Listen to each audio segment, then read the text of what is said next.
اور مصر میں جس شخص نے اس کو خریدا اس نے اپنی بیوی سے جس کا نام زلیخا تھا کہا کہ اس کو عزت و اکرام سے رکھو، عجب نہیں کہ یہ ہمیں فائدہ دے یا ہم اسے بیٹا بنا لیں۔ اس طرح ہم نے یوسف کو سرزمین مصر میں جگہ دی، اور غرض یہ تھی کہ ہم ان کو خواب کی باتوں کی تعبیر سکھائیں، اور اللہ اپنے کام پر غالب ہے لیکن اکثر لوگ نہیں جانتے۔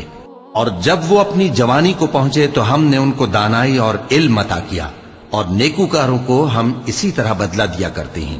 اور جس عورت کے گھر میں وہ رہتے تھے اس نے ان کو اپنی طرف مائل کرنا چاہا اور دروازے بند کر کے کہنے لگی، یوسف جلدی آؤ۔ انہوں نے کہا کہ اللہ پناہ میں رکھے، وہ یعنی تمہارے میاں تو میرے آقا ہیں، انہوں نے مجھے اچھی طرح سے رکھا ہے، میں ایسا ظلم نہیں کر سکتا، بے شک ظالم لوگ فلاح نہیں پائیں گے۔ اور اس عورت نے ان کا قصد کیا اور انہوں نے اس کا قصد کیا۔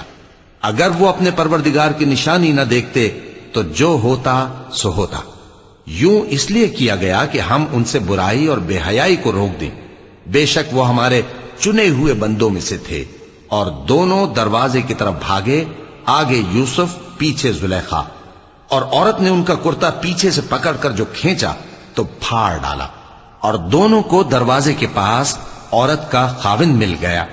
تو عورت بولی کہ جو شخص تمہاری بیوی کے ساتھ برا ارادہ کرے اس کی اس کے سوا کیا سزا ہے کہ یا تو قید کیا جائے یا اسے دکھ کا عذاب دیا جائے۔ یوسف نے کہا، اسی نے مجھ کو اپنی طرف مائل کرنا چاہا تھا، اور اس کے خاندان میں سے ایک گواہ نے گواہی دی کہ اگر اس کا کرتا آگے سے پھٹا ہو تو یہ سچی اور یوسف جھوٹا ہے، اور اگر کرتا پیچھے سے پھٹا ہو تو یہ جھوٹی اور وہ سچا ہے۔ سو جب اس کا کرتا دیکھا تو پیچھے سے پھٹا تھا، تب اس نے زلیخا سے کہا کہ یہ تمہارا ہی فریب ہے، اور کچھ شک نہیں کہ تم عورتوں کے فریب بڑے بھاری ہوتے ہیں۔ یوسف اس بات کا خیال نہ کر، اور زلیخا تو اپنے گناہ کی بخشش مانگ، بے شک خطا تیری ہی ہے۔ اور شہر میں عورتیں گفتگویں کرنے لگیں کہ عزیز کی بیوی اپنے غلام کو اپنی طرف مائل کرنا چاہتی ہے اور اس کی محبت اس کے دل میں گھر کر گئی ہے، ہم دیکھتی ہیں کہ وہ کھلی گمراہی میں ہے۔ پھر جب زلیخا نے ان عورتوں کی گفتگو جو حقیقت میں دیدار یوسف کے لیے ایک چال تھی سنی تو ان کے پاس دعوت کا پیغام بھیجا اور ان کے لیے ایک محفل مرتب کی، اور پھل تراشنے کے لیے ہر ایک کو ایک ایک چھری دی، اور یوسف سے کہا کہ ان کے سامنے آؤ۔ جب عورتوں نے ان کو دیکھا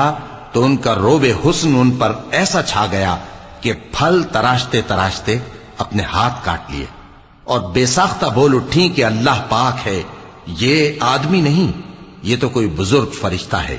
زلیخا نے کہا، تو یہ وہی ہے جس کے بارے میں تم مجھے تانے دیتی تھیں، اور بے شک میں نے اس کو اپنی طرف مائل کرنا چاہا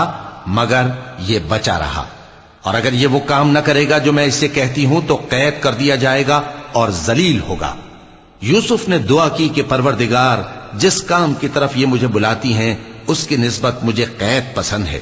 اور اگر تو مجھ سے ان کے فریب کو نہ ہٹائے گا تو میں ان کی طرف مائل ہو جاؤں گا اور نادانوں میں سے ہو جاؤں گا۔ پس ان کے رب نے ان کی دعا قبول کر لی اور ان سے عورتوں کا داؤں ٹال دیا، بے شک وہی تو سننے والا ہے، جاننے والا ہے۔